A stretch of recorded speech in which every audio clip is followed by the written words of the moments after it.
Car Buying 101 refresher course in today's challenging car market and an answer to how dealerships became stealerships.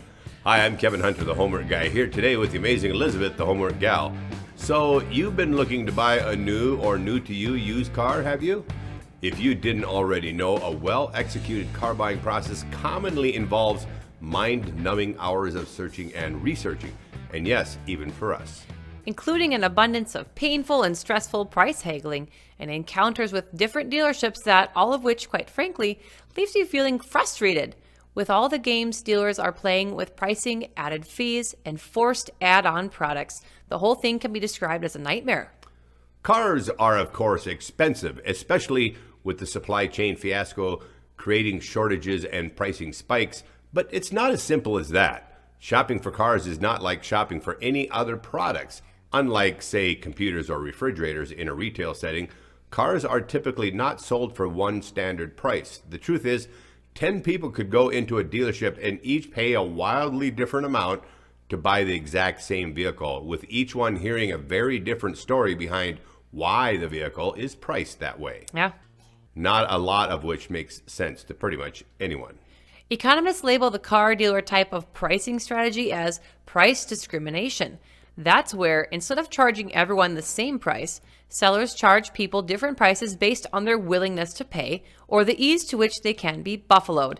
In simpler terms, it means that the seller milks as much money out of you as they can. While not all dealerships engage in this pricing strategy, many do it aggressively, and you should expect it anywhere you go. That's right. This is often called snake oil style salesmanship, accompanied by deceptive marketing tactics, hidden fees, and overpriced add-ons like floor mats, anti-theft systems, or anti-rust undercoating. Some consumers call the dealers that employ those tactics stealerships. More on that in just a moment.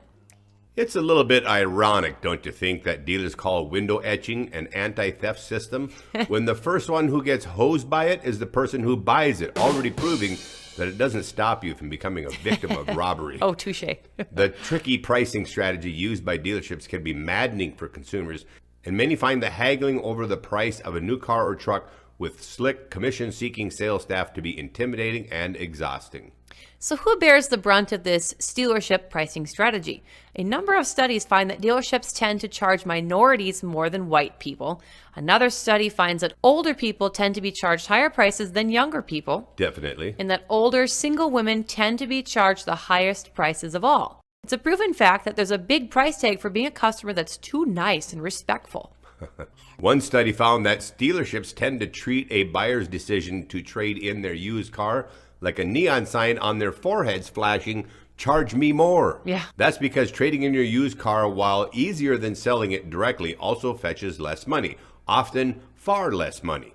Dealerships apparently see this as an indicator that you're stupid, unsavvy, or very willing to burn your cash, so they jack up the price of the car they sell to you. And unwittingly, the type of car that you trade in often offers a wealth of information on how much they can charge you for the new one. In normal times, when supply was ample and dealerships were more worried about getting cars off the lot, it was common for them to charge less than the manufacturer's suggested retail price, MSRP. But with supply chain problems creating shortages of new vehicles, many dealerships have been charging much more than MSRP.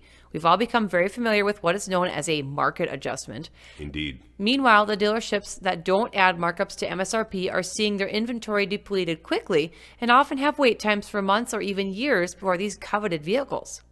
Michelle Krebs is a longtime automotive researcher who serves as the executive analyst of Cox Automotive, which owns well-known companies like Kelley Blue Book and AutoTrader.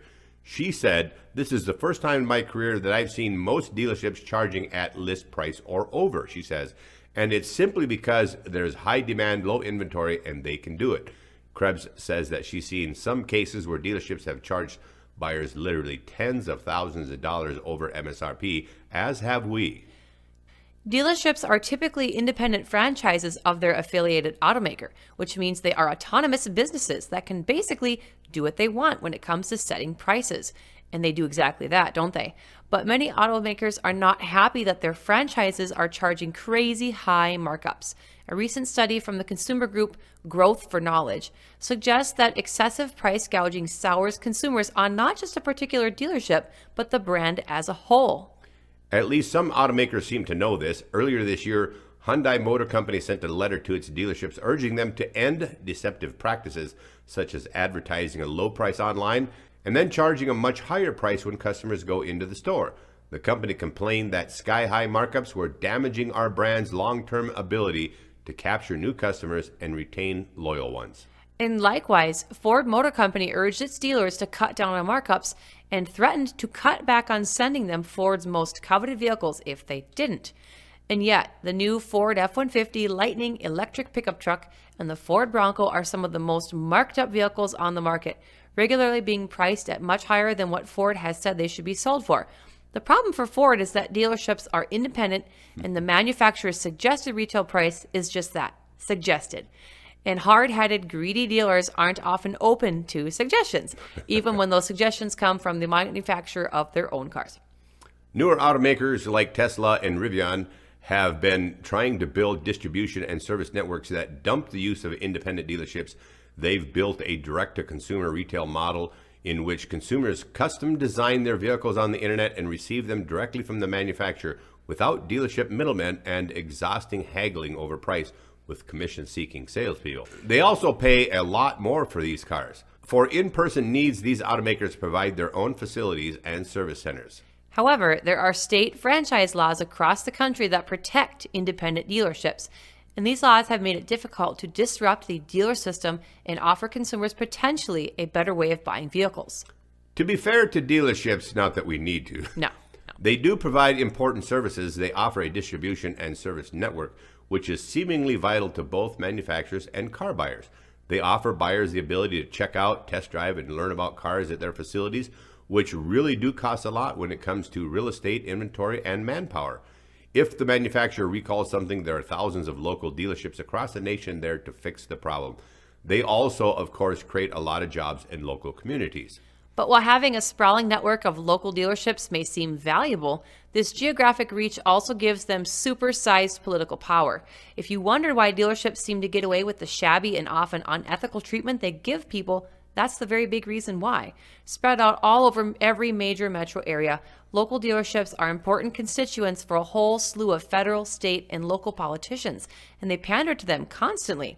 Together with the fact that they're a $1 trillion-plus industry makes them a very effective lobbying force. Opponents argue that the protective franchise laws they've worked to erect and maintain thwart entrepreneurs' ability to create new, more efficient business models that would serve customers better.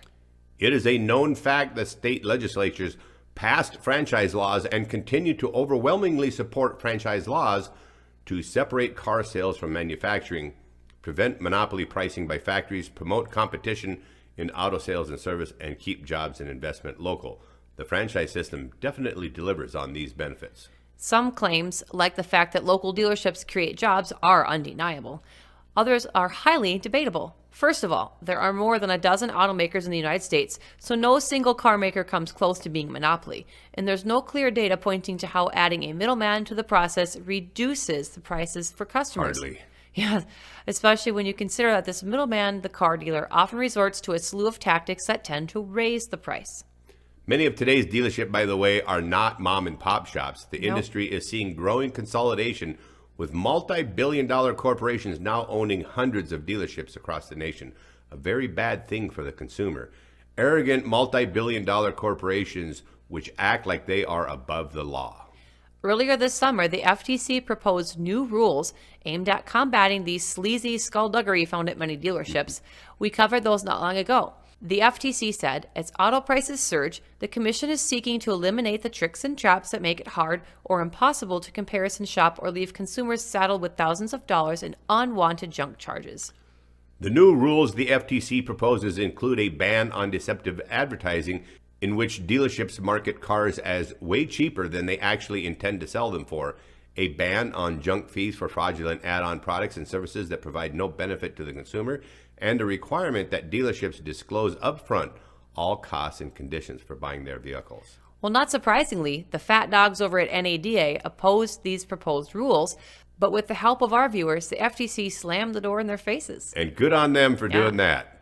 When the FTC rules go live, we will launch a THG Car Buyer's Guide, which will be designed to help you hold the dealer's feet to the fire, because These rules will not be enough to stop some dealers from doing this stuff anyway. You, the car buyer, will have to be aware and then call them out when they step out of line.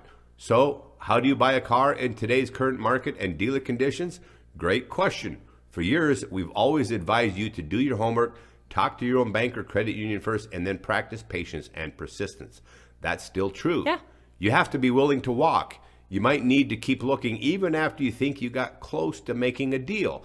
And you may need to be a little flexible on your choices. That also is still true. It's possible that the brand or car style that you want isn't available at a price you're willing to pay. And equally important, expand your geographic search. Many people don't want to shop more than 25 miles away from home, but it's quite possible, especially given today's car dealer environment, that you may need to go much further than that.